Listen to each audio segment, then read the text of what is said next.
नमस्ते बच्चों, my self Jaiswal sir. हम पढ़ रहे हैं क्लास 9 साइंस चैप्टर मोशन।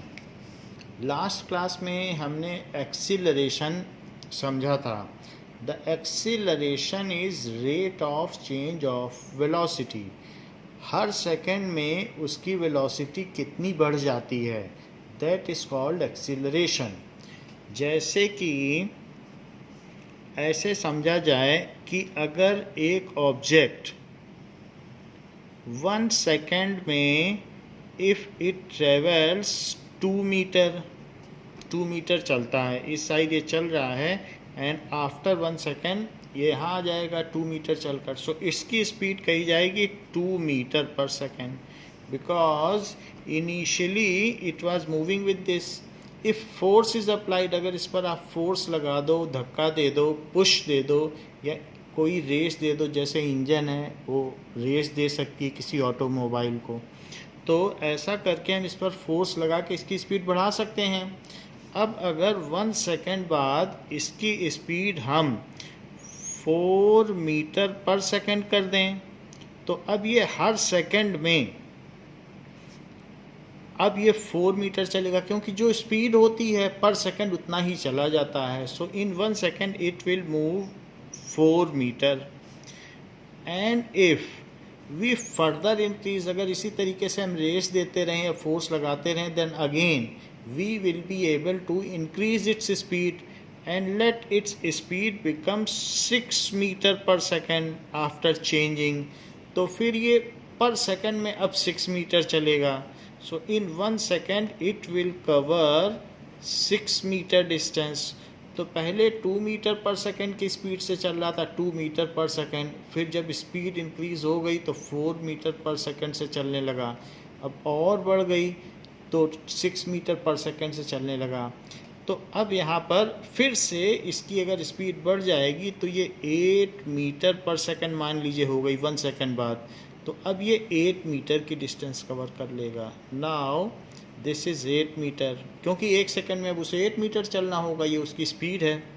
तो it can be said that कि फिर इसकी वेलोसिटी फिर बढ़ जाएगी तो 10 मीटर पर सेकेंड हो गई। So in every second its speed is increasing by 2 metre per second in every second. यहाँ से यहाँ फिर 2 metre per second, 2 metre per second. So if there is uniform change in velocity in equal interval of time, equal change in velocity, यहाँ से यहाँ का change देखो आप 2 मीटर पर सेकेंड का है, यहाँ से यहाँ का चेंज देखो 2 मीटर पर सेकेंड का है, यहाँ से यहाँ का भी 8 - 6 करके देख लो और 10 - 8 करके देख लो। So what does it mean by uniform acceleration? अभी तक हमने एक्सीलरेशन की डेफिनेशन देखी, that is rate of change of velocity.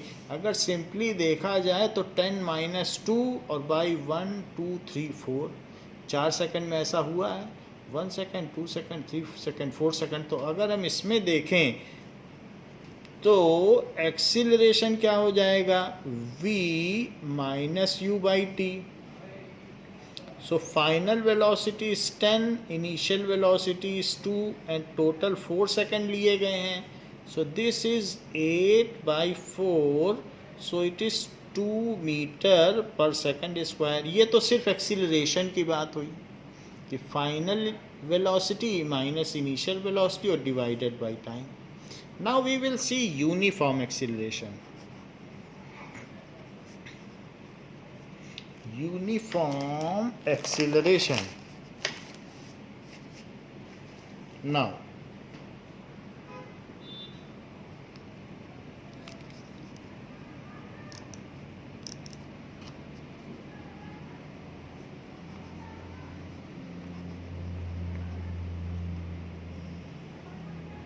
if equal change in velocity takes place in equal interval of time, if equal change in velocity takes place in equal interval of time,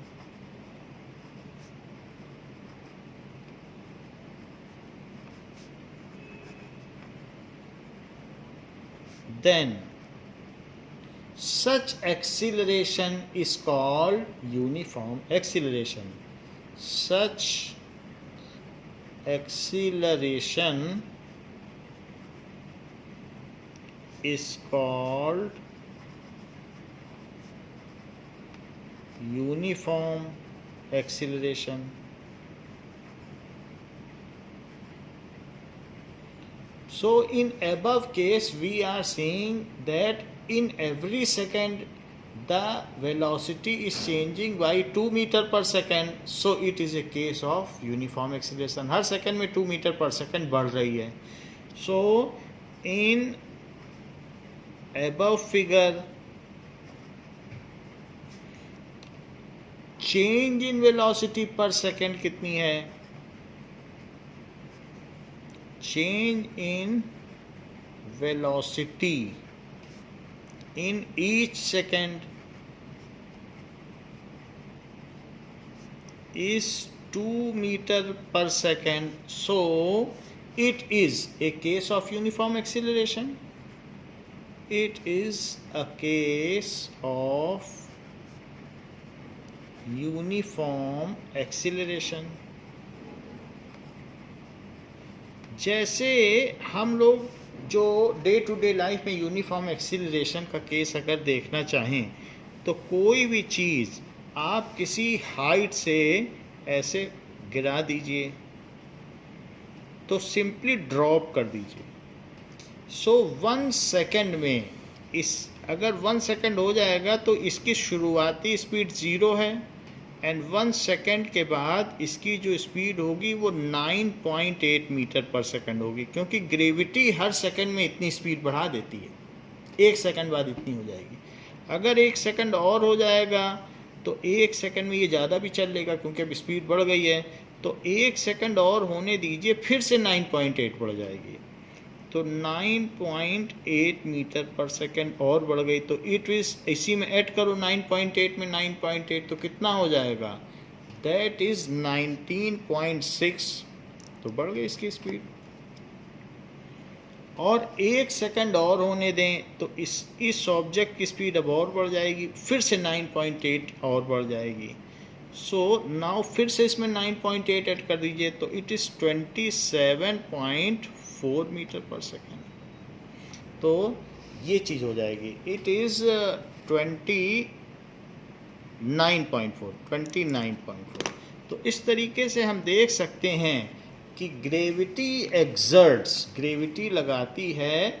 so uniform acceleration during free fall of body. Free fall का मतलब ऊपर से सिर्फ छोड़ दिया जाए.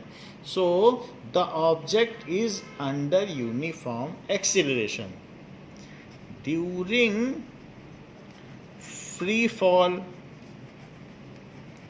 मतलब object is simply dropped, उसे कोई थ्रो ना करे नीचे की ओर. Object is simply dropped.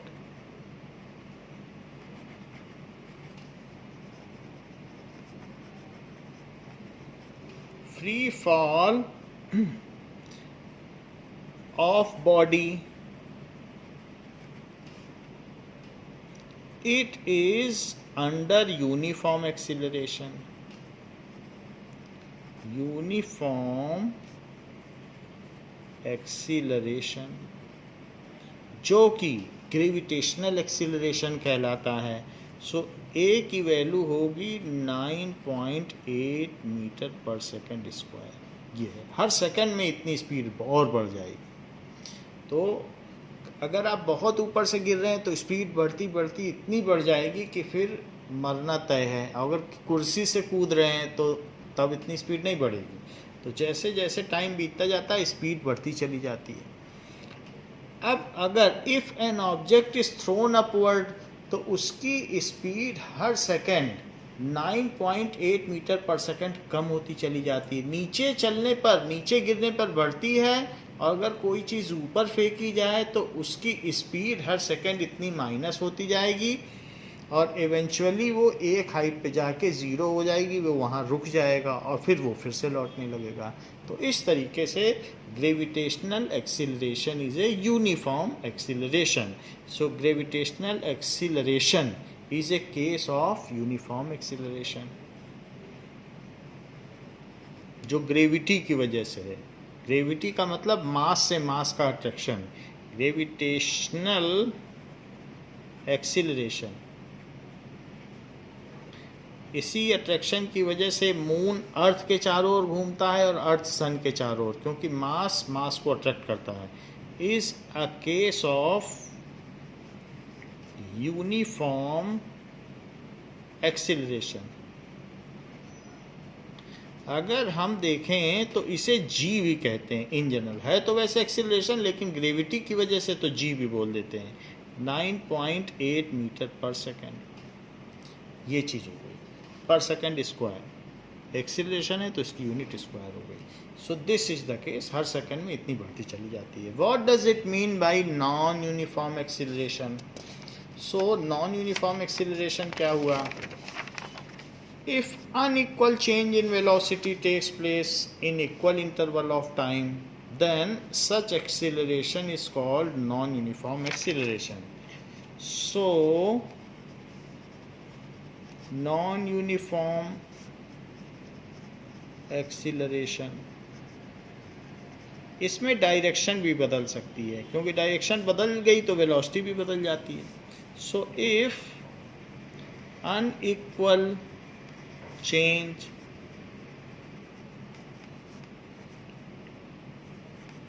takes place in velocity in equal interval of time,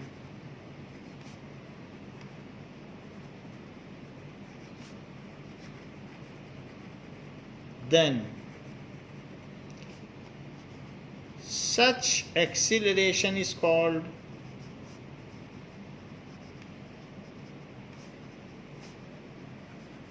non-uniform acceleration.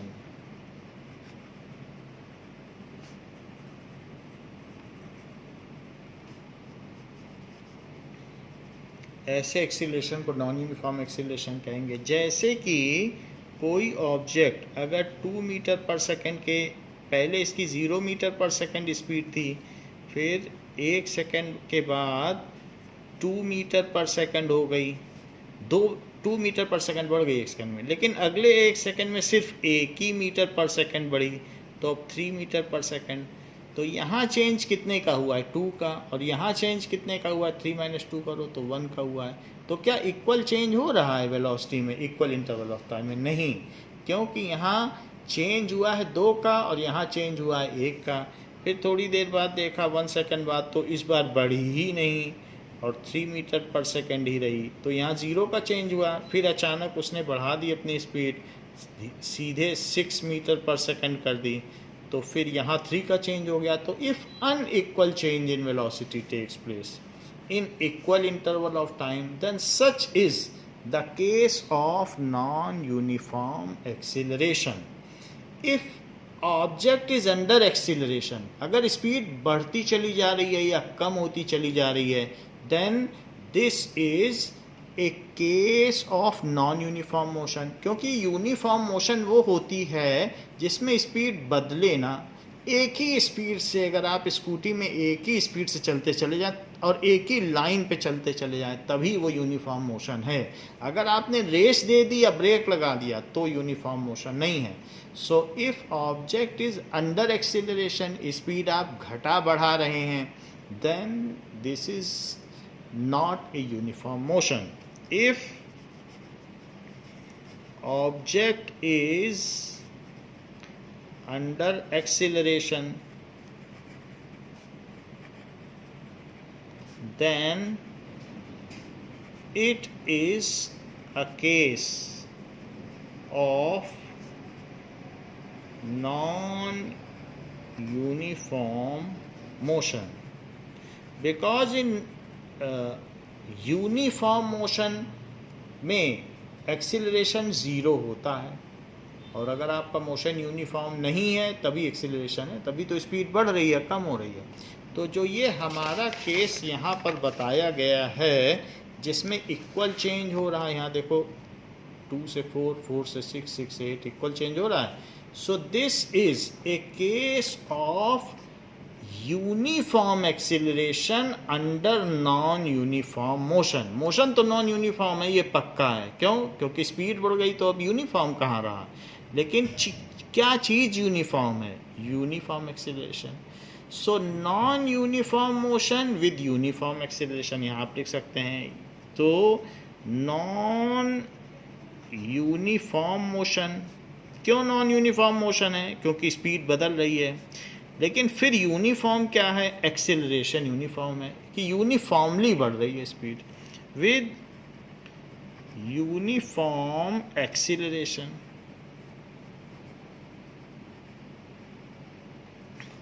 तो नॉन यूनिफॉर्म मोशन है लेकिन यूनिफॉर्म एक्सेलरेशन है। जबकि ये केस क्या है? यहाँ भी मोशन नॉन यूनिफॉर्म ही है क्योंकि स्पीड बदल गई, तो नॉन यूनिफॉर्म मोशन है विद नॉन यूनिफॉर्म एक्सीलरेशन। साथ ही साथ एक्सीलरेशन भी नॉन यूनिफॉर्म है।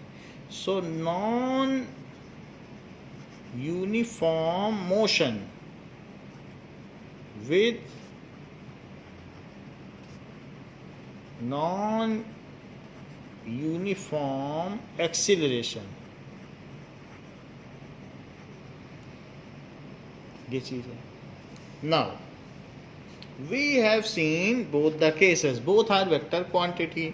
जैसे एक्सीलरेशन है वैसे ये भी वेक्टर क्वांटिटी है और सब दोनों की unit metre per second square होती है। Now example 8.4,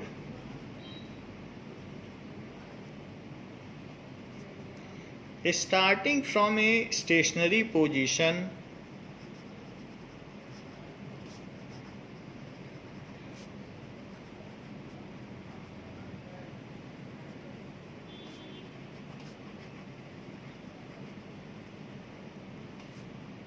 Rahul pedals his bicycle.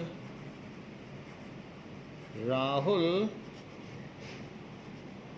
pedals his bicycle to attain a velocity of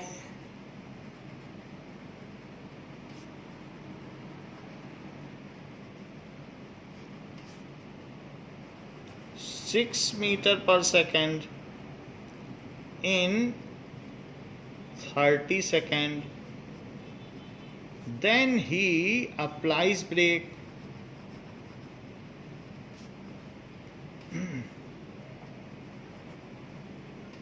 such that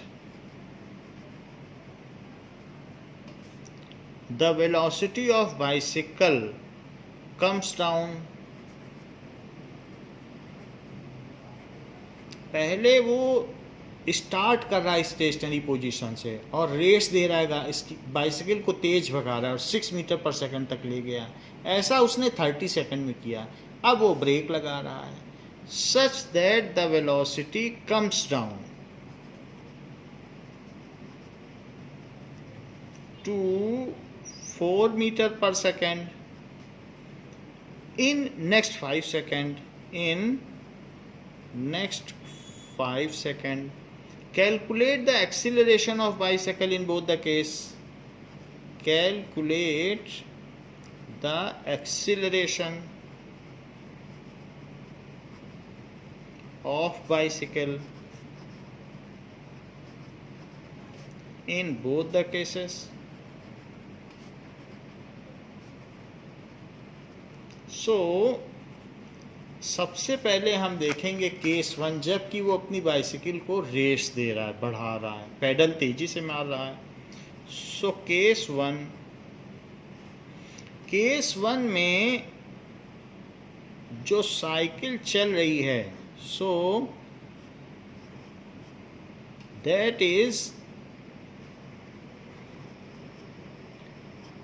now, तो इसमें जो साइकिल चल रही है तो इसकी इनिशियल स्पीड कितनी है? चूंकि स्टार्टिंग फ्रॉम रेस्ट है तो it is 0 metre per second. और वो कितनी अटेन कर लेता है? v कितना है? Final velocity 6 metre per second. और ऐसा वो 30 सेकेंड में कर लेता है। तो टाइम कितना है? 30 सेकेंड। हम लोगों को एक्सीलरेशन का फार्मूला पता है। Acceleration is final velocity minus initial velocity upon time. तो फाइनल वेलोसिटी तो 6 है, इनिशियल वेलोसिटी 0 है और टाइम 30 है। जो वेलोसिटी का डिफरेंस होगा, वेलोसिटी माइनस वेलोसिटी, वो भी मीटर पर सेकंड में होगा और ये भी सेकंड में होगा। तो 6/30 आ गया। दिस इज 6/30 और सेकंड अगर ऊपर जाएगा तो ये भी -2 हो जाएगा। 6 से इसको कट कर दीजिए तो 1/5। 1/5 का क्या मतलब है? 5 से 1 में डिवाइड करो तो 1 में डिवाइड करने पे एक डेसिमल लगा के 0 बढ़ा दीजिए और 5 2 जा 10। तो इस तरीके से ये 0.2 मीटर पर सेकंड हुआ। तो दिस इज 0.2 मीटर, यानी पॉजिटिव आई है तो एक्सीलरेशन हो रहा है और वेलोसिटी बढ़ती चली जा रही है। सेकंड केस में अब जब वो यहाँ पहुँच गया तो जब 6 पहुँच गया तो उसको अब लगा नहीं, स्पीड बाइसिकल की तेज हो गई है और भीड़ बढ़ गई है, and let me just slow down the bicycle. तो सेकंड केस में अब वो जो 6 मीटर पर सेकंड है वो अब इसकी इनिशियल वेलोसिटी हो गई, क्योंकि ये केस 2 है, अब यहाँ से ब्रेक लगा रहा है तो इसकी इनिशियल वेलोसिटी कितनी हो गई? 6 metre per second. 6 metre per second हो गई। और फिर वो ब्रेक लगाता है और अपनी फाइनल वेलोसिटी कर लेता है 4 मीटर पर सेकंड। हल्का सा ब्रेक लगाया और स्पीड कम कर दी। ऐसा उसने 5 सेकंड में किया है।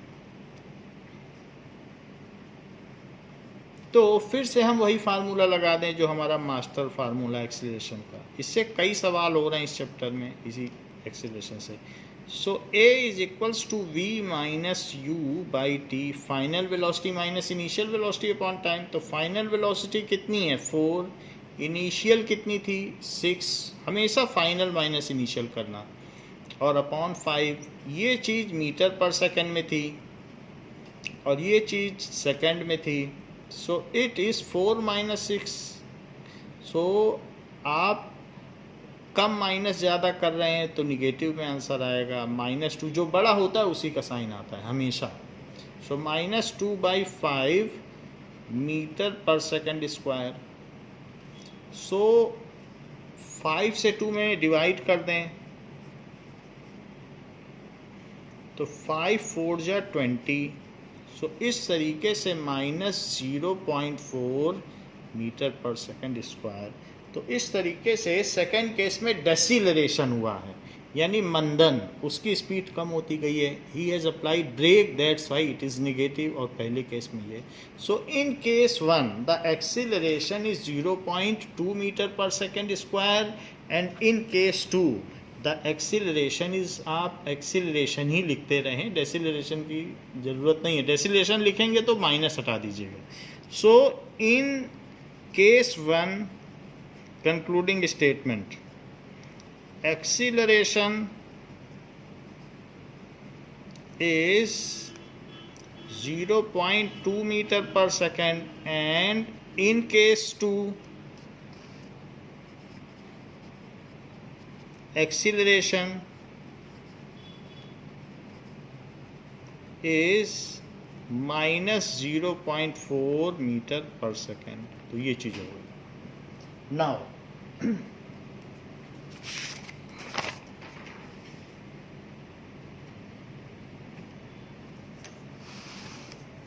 we will see in text questions. So in text question में कहा गया है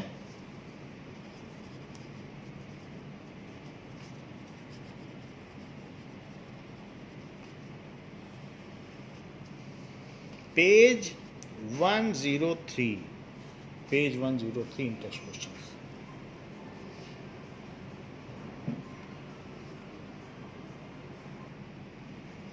Now first question says, when will you say a body is in uniform acceleration? When will you say a body is in uniform acceleration.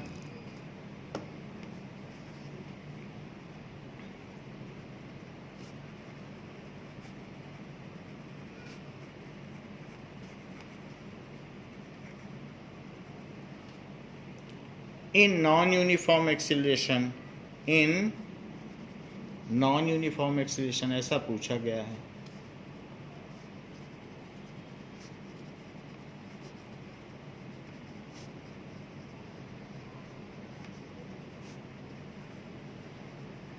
तो ये बात हम लोगों ने देख ली है कि कब यूनिफॉर्म एक्सीलरेशन है और कब नॉन यूनिफॉर्म एक्सीलरेशन है। आप दोनों की डेफिनेशन लिख दीजिएगा। सेकंड क्वेश्चन है कि a bus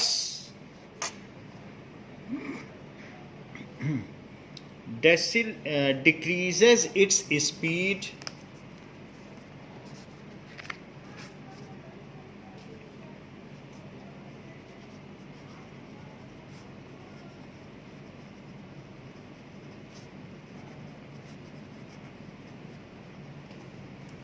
from 80 kilometer per hour to 60 kilometer per hour 80 kilometre per our से 60 किलोमीटर पर आवर उसकी स्पीड डिक्रीज हो जाती है इन 5 second. Find the acceleration of बस, फाइंड द एक्सीलरेशन ऑफ बस। तो उसकी इनिशियल स्पीड क्या है? शुरू में उसकी स्पीड 80 किलोमीटर पर आवर है, 80 kilometre per hour. So it is 80 into 1 kilometre upon 1 hour. It is 80, हमें ऐसा ही सिस्टम में बदलना होगा। सो इट इज़ 1 किलोमीटर में 1000 मीटर एंड 1 आवर में 3600 सेकेंड। 2 0 से 2 0 कट गया, 2 5 जा 10 एंड 2 1 जा 2, 2 8 जा 16। तो 5/18 से अगर आप मल्टीप्लाई करते हैं तो मीटर पर सेकेंड में बदल जाता है। इसको फिर कट करिए। नाउ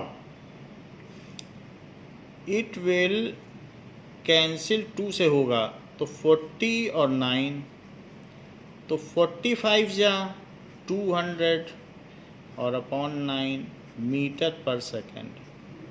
ये चीज़ हो गई। Next is v। तो उस बस ने अपनी स्पीड कितनी घटा दी है? 60 कर दी है। It is 60 kilometre per hour. It is 60 into 1 kilometre upon 1 hour. जैसे 4 किलो आलू 4 टाइम्स 1 किलो आलू होता है। It is equals to 60 into 1 kilometre में 1000 मीटर और 1 आवर में 3600 सेकेंड। 2 0 से 2 0 कट गया और 2 5 जा 10, 2 1 जा 2, 2 8 जा 16। 2 से इसको कट कर दें। सो यहाँ 30 आ गया और 2 से कट करने पे 9 आ गया। अब और ना कट करें, कट हो सकता है लेकिन कट नहीं करेंगे। सो 35 या 150 और अपॉन 9 मीटर पर सेकंड, जिससे कि दोनों का डिनोमिनेटर सेम रहे, u और v का। अब हमें u और v मिल गए हैं मीटर पर सेकंड में। टाइम कितना दिया है? टाइम 5 सेकंड है। 5 सेकंड में बस ने अपनी स्पीड इतनी कम कर ली है, ब्रेक लगा दिया है। तो एक्सीलरेशन पूछा गया है तो सिंपल सा फार्मूला लगा दें, v minus u by t. So v minus u divided by t is equals to, v कितना है? 150/9 final speed, final velocity, that is इतने मीटर पर सेकेंड। और u कितना है? That is 200/9, 200/9 metre per second. Metre per second ज़रूरी नहीं है, वो आप चाहें तो बाद में सीधा यूनिट लिख सकते हैं। डिवाइडेड बाई 5, ये 5 सेकेंड है। अगर यूनिट लिख रहे हैं तो सभी में लिखिए। नाउ अब दोनों का डिनोमिनेटर सेम है, इसलिए डिनोमिनेटर कॉमन हो जाएगा एलसीएम में और ऊपर आ जाएगा 150 माइनस 200, और उसमें अब किसका डिवाइड हो जाएगा, डिवाइडेड बाई 5, क्योंकि ये डिवाइडेड बाई 5 है तो ऐसे लिख दिया। यहाँ पर -50 बचेगा, क्योंकि डिफरेंस तो होगा लेकिन साइन बड़े वाले का लगेगा, जो बड़ा होता है उसी का साइन आता है, अपॉन 9, और यहाँ मल्टीप्लाई करके ये जो चीज़ है 5/1, अब ये पलट जाएगी, बाद वाली चीज़ पलट जाती है, तो 1/5, 5 से इसे कट करो तो 5 1 जा 5, 5 0 जा 0। तो एक्सीलरेशन एसआई सिस्टम में आ गया, क्योंकि हमने सब चीज़ें एसआई यूनिट में रखी थी, तो मीटर पर सेकंड, और ये सेकंड भी ऊपर जाएगा तो ये आ जाएगा। So this is -10/9 metre per second square. जबकि 9 से अगर हम 10 में डिवाइड करें तो 9 1 जा 9, 1 बच गया। डेसिमल लगा के 0 बढ़ा दें तो क्या होगा, 9 1 जा 9, और फिर 1 बच गया, फिर डेसिमल तो लगाइए, 0 बढ़ा दें तो it is -1.11 metre per second square. तो ये वैल्यू हो गई। चूँकि निगेटिव है इसका मतलब है कि ब्रेक लगाया गया है, पॉजिटिव है तो रेस दी गई है, और निगेटिव है तो ब्रेक लगाया गया है। Next question says a train starting from A railway station. अब रेलवे स्टेशन से ट्रेन स्टार्ट हो रही है, इसका मतलब क्या है कि U 0 है। अ train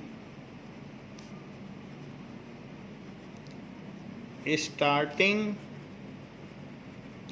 from a railway station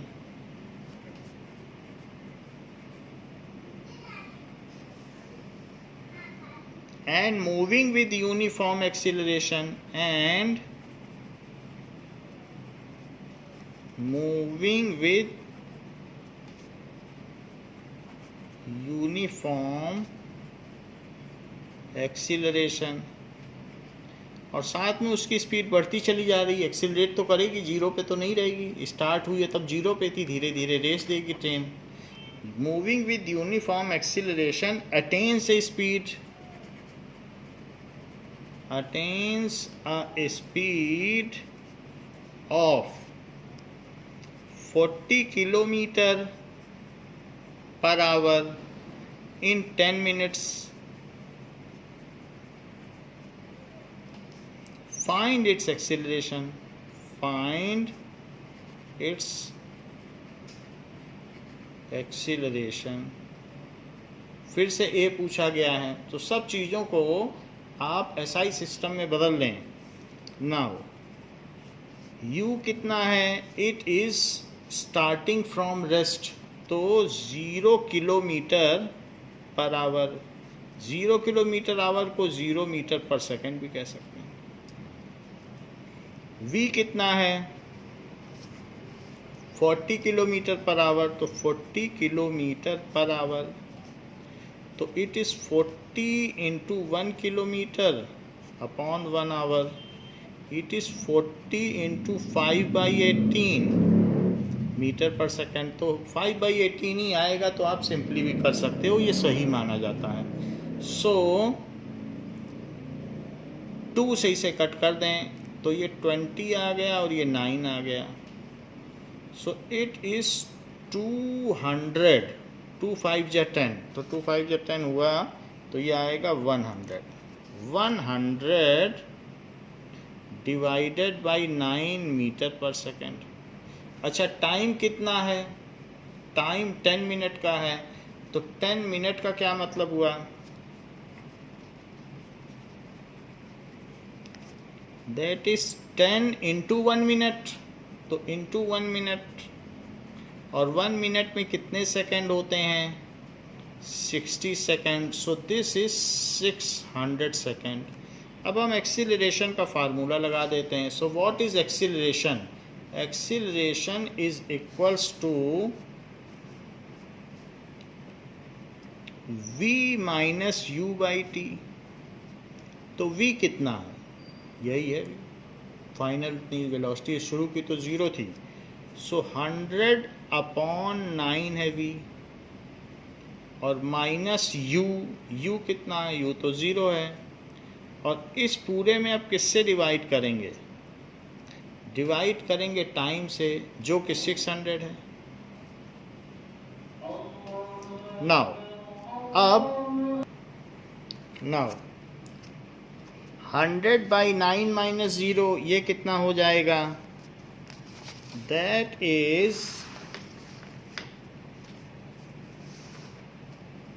100/9। और 600 डिवाइडेड बाई 1 क्या हो जाएगा? इसको इंटू में बदल दें तो 1/600, क्योंकि पलट जाएगा। इंटू लगाएंगे तो पलटेगा। तो ये 2 0 ये 2 0 से कट गए and this comes as 1/9 6 54 metre per second square. So acceleration is 1/54 metre per second square. So ये लिखा जा सकता है कि acceleration of train is 1 acceleration of train is 1/54 metre per second square. तो इस क्लास के लिए बच्चों इतना ही। इसके आगे नेक्स्ट क्लास में हम आपको अलग अलग वेलोसिटी, टाइम और एक्सीलरेशन के ग्राफ बनाना बताएंगे। थैंक यू बच्चों।